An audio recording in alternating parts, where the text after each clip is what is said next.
There was once a small town nestled in the heart of rolling hills and dense forests, a place where time seemed to move more slowly. This town, with its cobblestone streets and quaint cottages, was home to people who lived simple, content lives. Among these townsfolk, a man named Thomas was known to everyone as the Traveler Man. Thomas was a figure of mystery and intrigue. He wasn't a native of the town, nor did he settle in one place for long. Instead, he wandered from village to village, town to town, carrying with him a rucksack filled with peculiar items and a heart full of stories. His arrival was always a source of excitement, for Thomas was a master storyteller, and his tales had a way of enchanting everyone who heard them. It was early spring when Thomas once again found his way to this familiar town. As he walked down the cobblestone streets, his warm boots echoing in the crisp morning air, he was greeted with warm smiles and waves from the townsfolk. Children ran up to him, their eyes wide with anticipation, tugging at his coat and begging for a story. Patience, patience, Thomas chuckled, ruffling the hair of a young boy named Samuel. There will be time for stories soon enough. First, I must find a place to rest my weary feet. The townspeople always welcomed Thomas into their homes, offering him food and a place to stay.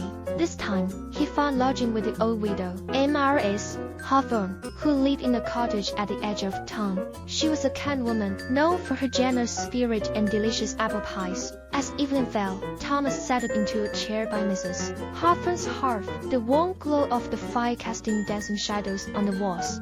Word had spread quickly, and soon the cottage was filled with townsfolk eager to hear his latest adventures. The children sat cross-legged on the floor, while the adults stood at the back, leaning against the walls, their faces illuminated by the flickering firelight.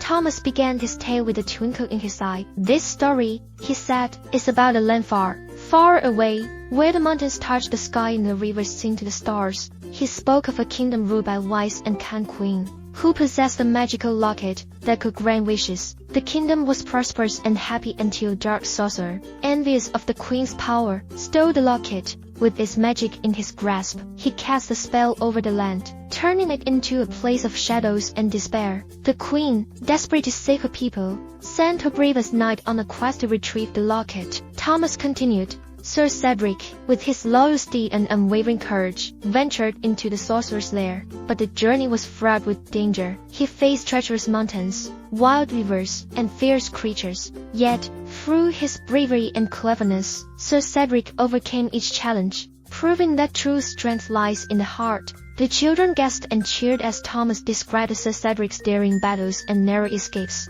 The adults, too, were captivated, lost in a world of magic and heroism. Finally, Thomas said, his voice growing softer, Sir Cedric reached the sorcerer's tower. With the locket in his grasp, he confronted the dark sorcerer. They fought fiercely, but in the end, Sir Cedric's pure heart and noble spirit triumphed. The locket was returned to the queen, and the kingdom was restored to its former glory. As Thomas finished his tale, the room erupted in applause. The children, their eyes wide with wonder, clamored for another story, but Thomas held up a hand, smiling. "Tomorrow, my young friends, for now, it's time for bed." Reluctantly, the children were herded out of the cottage by their parents, who thanked Thomas for his story and Mrs. Hawthorne for her hospitality. Over the next few days, Thomas continued to share his tales, each one more enchanting than the last. He spoke of distant lands, brave heroes, and mystical creatures,